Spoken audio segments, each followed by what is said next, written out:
I'm just going to start by saying thank you. Thank you for being here. Thank you for all your work. And I'm deeply honored and thankful to be able to ask you these questions and be able to share your answers with so many parents who are in search and in need of this information. So thank you. Thank you for having us. We're just gonna hit it off.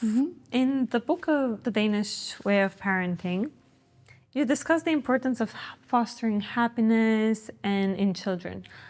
What do you think are like some specific practices you recommend to parents to cultivate either in the family or in their children in order to have that notion of happiness? Or how does happiness truly look like? I think there's a lot of different elements that make up happiness, and happiness is a broad term. I would say more, let's say, well-being and thriving, and and I think probably the first step would be to relax a little bit, because I think a lot of parents are very pressured and feel very stressed about doing more and more and more. And if I look at sort of some of the differences in Denmark and other cultures, I think one of the reasons why they are happier is because they have less demands, I would say, and so maybe can enjoy being a parent more. Yeah, and this obviously transfers over to the child. Yeah, because the mental health of parents can be felt like throughout the household. So what does hygge mean in terms of parenting? Because it's a concept, it's now a trend, right? We like to see it on coffee shops, but it's so much deeper than that. And tell us, what is it all about? Yes, I mean, when the Danish Way of Parenting came out, hygge exploded. Sometimes I thought I should have called it the hygge way of parenting because it was really... but I think the way that people interpret hygge is, it's a little, people see it almost more of a superficial thing, like candles and warm blankets and having tea or coffee, these kinds of things. And this is hygge, but that's kind of the surface level. And I think that to understand how hygge affects us, our happiness levels, and also in a family, it's much more a psychological thing. For Danes, it's something they do naturally. So they're born with hygge. You don't hear a sentence in Denmark almost without something being hygge, hyggelig. So they kind of know what the rules are, let's say, if there's some ingrained rules to hygge. For non-Danes, I think we have to work at it. So you have to imagine that it's a little bit like a psychological space that you carve out with your family. And in this space, just like you take off your hat or jacket or shoes to go into a room, you take off your negativity, your stress, complaining, and you just focus on the here and now. And I know that maybe sounds easy, but it actually takes a little bit of practice and I think effort to make it work. But one of the best ways I describe it is, you've heard of mindfulness. Yes. Okay. We know that mindfulness is tied to well-being, right? Being present in the moment, freeing our thoughts, etc. So I feel like hygge is kind of an evolution of mindfulness. It's we-fulness. So it's being together with the people you love in the moment. And I think that's the best way to describe it. This popped in my head, this question. What are some expectations Danish parents have of their children or not have of their children that the rest of the world has or doesn't have? Like in terms of behavior or in terms of academics or in terms of just children in general? I think there's a lot less pressure, both on parents and on children. There's a lot more space given to kids to play, for example. So it's interesting. In other countries where you see a decline in play, free play, we see an increase in anxiety. So this has just been widely studied over the last 50 years. We see them in parallel. And it's in Denmark, something like free play is considered almost a right of the child. It's like their right to have free play. It's the most important thing they can engage in. Okay. And this is because they believe that the child is very competent and that they are sort of, they're teaching themselves through play. And I think that this space to believe in the child and to believe in their competence, it also reduces stress for everyone. And what's interesting is if you look at, in America, we are kind of obsessed with measurements. Yeah. Right? It's got to be the best. Yeah. But here's a country that for 40 years in a row, it's the happiest country in the world. Yeah. And I'm like, okay. We need to borrow some of maybe that. the free play thing is good. It's working. Yes. Yeah, I get that here too, because we are just scheduling our kids into classes, into, you name it, ballet, robotics, martial arts, just to get our children to do something, right? Because play is not, apparently, we are taught that it's just play. Yep. And it's what they can do? Just play the whole day? There's nothing constructive of that. So I think it's really important that we send out the message that play is not just as important as work, but more important than what we think is truly important. And it's this idea again of, I think we underestimate how much it means to let a child be. Rather than do. And it's interesting because you hear a lot of parenting experts and psychologists talking about this now. But here we have a country that's actually doing it. And look at the results. It's not that they're not ambitious. It's not that they're not, that you can't still be successful. It's just, so there's a term in Danish which is at hvile i sig selv.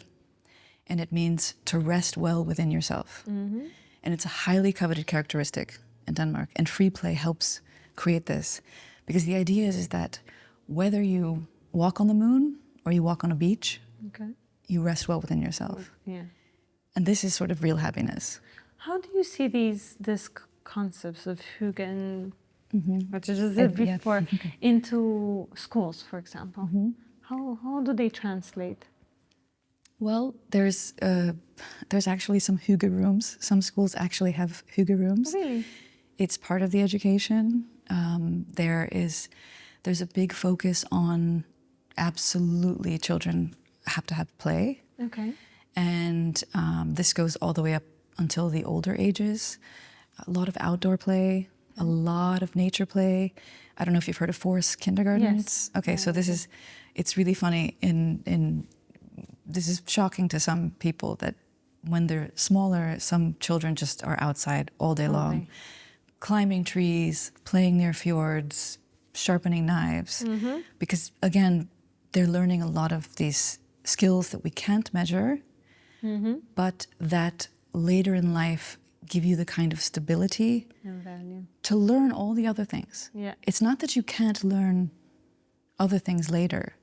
And what we have in America, for example, is something called the hurried child syndrome, which is on the rise. Maybe you've talked about or heard about it. Heard about it. And this is coming directly from our overprogramming, wanting to adultify children too young. It's not in their developmental stage. And this creates anxiety. And whereas children will learn, they'll all learn by a certain age. But the child that is allowed to learn at their pace is going to be much more emotionally stable. And healthy. Exactly. But it's just, we have to get past, if you can't measure it, it's not good. Valuable. Exactly. Speaking of teaching or training, I ask this question to all of my interviews. Sleep is a very hot topic in most cultures, and it's starting to become here in Romania as well.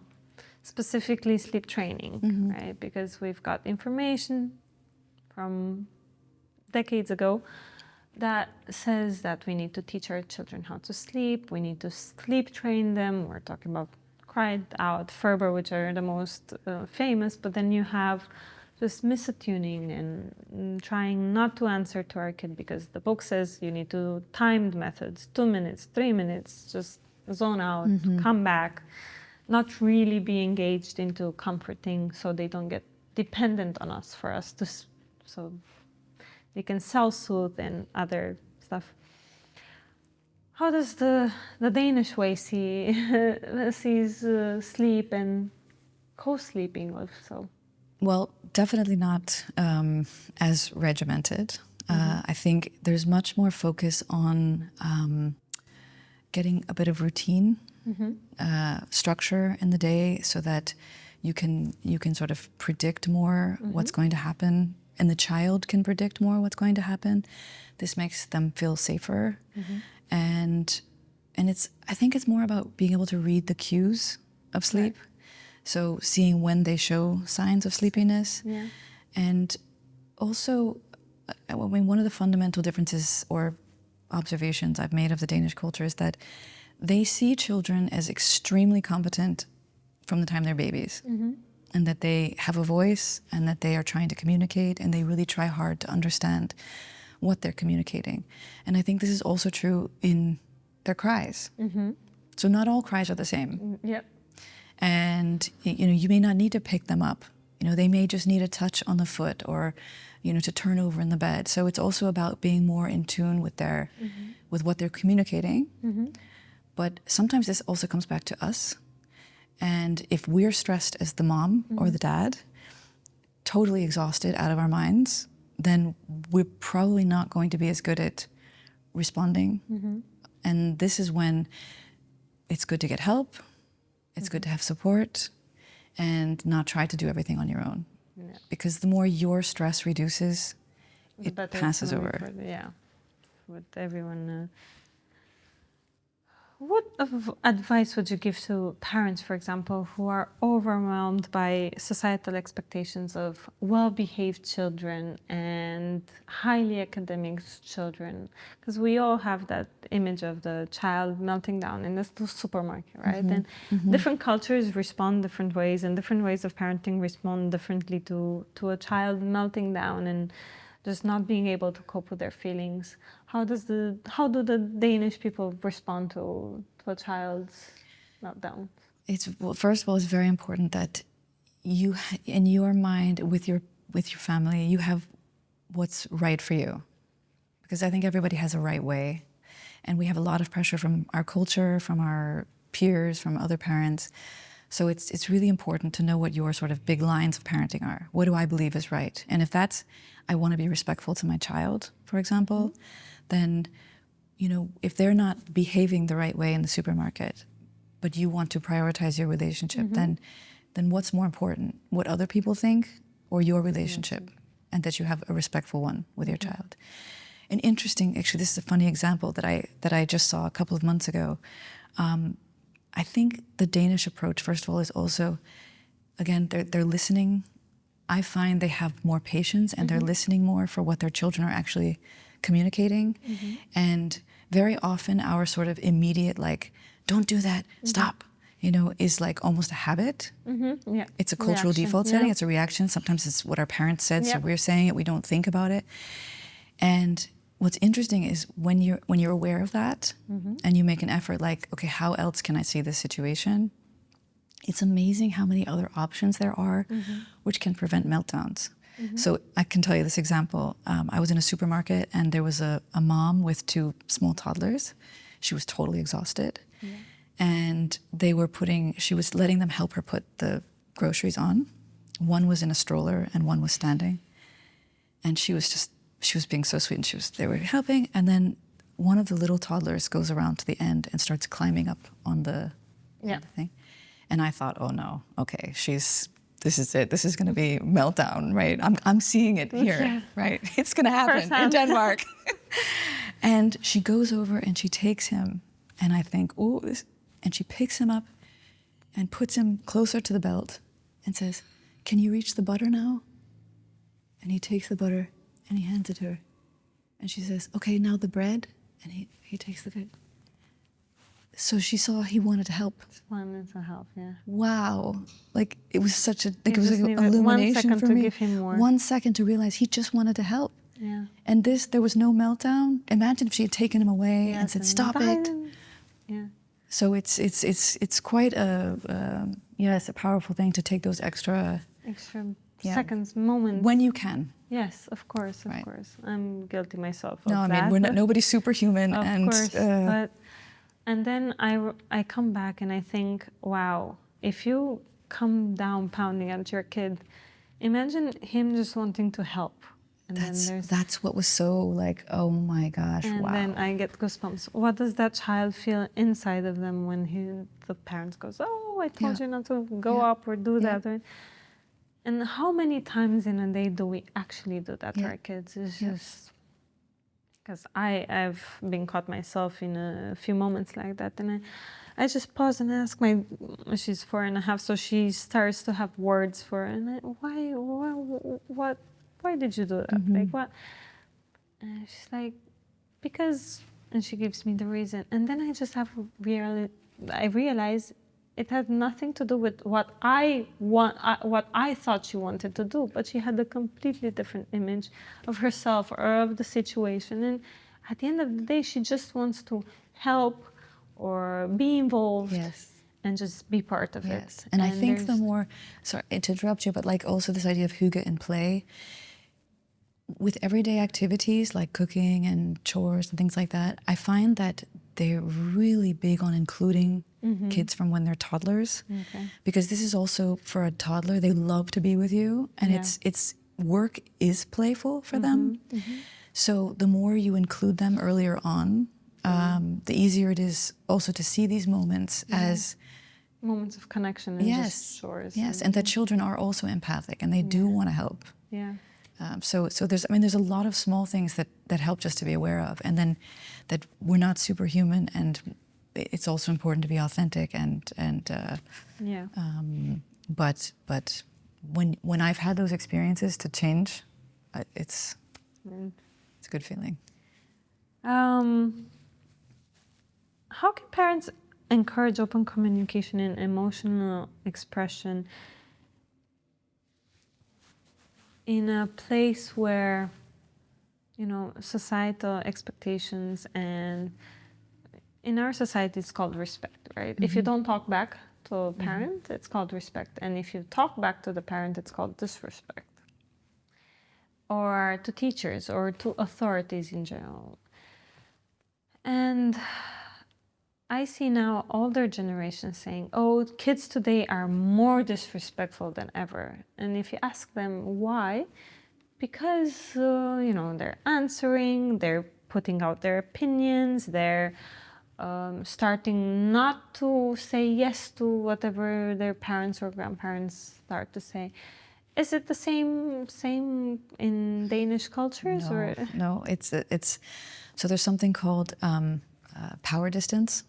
And in every culture has a different level of power distance. I'm not sure what it is in Romania, but in America, that means what's the distance between like a teacher or a parent and a child, for example, or a boss and a subordinate, or these kind of power levels. In Denmark, the power distance is very low. So again, parents see children as incredibly competent. Children are interviewed often on the news. Their voice is considered important. And teachers go by their first names. Okay. So, but the interesting thing I find in Denmark is that also in the teen years, they're so respectful. They don't seem to have the same issues that I see so many places. And I am 100% convinced it's because from early on, they are treated as human beings. I mean, really, like sometimes the way children are treated is, and then they grow up and then we expect them to respect us. But it's a cycle that comes back to you. We haven't given them their respect. Yes. And they don't know what respect looks like, because I feel like we need to model more than we talk. Right? So if you expect your child to treat you respectfully or speak to you in a respectful manner, you need to do the same. Not because you're a parent and you can just ignore them or just dismiss them. then they're obviously going to dismiss. And if you're going to continue doing that, then you have to be up to being dismissed by your kid. Absolutely. And this is something that I think is just missed because this is passed on in our culture, that we're supposed to be the one in power, in control, and in charge. And I think people feel threatened by the idea of this sort of more equality. And it's not permissive parenting. It's having boundaries, but it's just seeing children as having their own, you know, integrity. So they have something called equal dignity in Danish. And it's basically seeing, respecting a child's dignity. And think about, how would you feel if you were treated that way, if you were talked to that way, if you were hit, or all the other things, right? How it would, I mean, it's a good question to ask. And so I always say, teach respect, be respectful, and you will be respected. Yeah. And respect, I don't think you can teach. I think you just inspire, to be honest. Yeah. And then I also think there's something about knowing what the different phases are. So, for example, toddlers in Denmark, I always noticed that they didn't have as much, they don't have as many meltdowns. This was an example in the supermarket. But then I learned they don't call it the terrible twos. They call it trossella, which means the boundary pushing age. So when they are pushing boundaries, being disrespectful, they see it as healthy. This is part of their growth. This is how they learn. Totally different way to see it. The perspectives change. And then you treat them differently. Because if you're calling them terrible twos, you're taking it personally because it's terrible for you as a parent, right? Or if you're calling it a phase where they're going to do something and you're just there to, you know, contain, offer space, offer guidance. I find that with two terms in Romania. We call children around 2, 3, you know, naughty. And in Romanian is obraznik. You're like defying, trying to push limits. Or if you call them tenacious, same behavior, different perspective. Totally. Same behavior. And I try to teach this parents. Imagine not the adult, which it's a term we don't use because we call them tenacious, right? And driven. And but we call them kids, same attitude, same behaviors, but we use different terms. And I feel like if we just try to change a little bit perspective, it's gonna do us a big favor as parents and the children as well. And interestingly, in Denmark, also in the schools, they have a huge focus on this reframing, they call it. And they teach it to the parents, they teach it to the teachers, and they try to avoid using negative, like they're trained to focus on the positive behavior rather than, because this ultimately can become a self-fulfilling prophecy. Of course. Right? So the naughty boy who's actually just showing healthy, tenacious behavior becomes more naughty. Of course, because you're trying to use all types of strategies or trying to lower putting the pressure on the kid, then it's just gonna backfire, right? If there's one message you would like to send to the Romanian population out there, or to, you know, parents as they are, what would you tell them? What would you say to them? I think I would go back to the what we talked about earlier, and I feel like at the base of it all, it's teach respect, be respectful, and you will be respected. Thank you so much for everything. I love it, and I cannot wait for tomorrow. Thank you. There's so much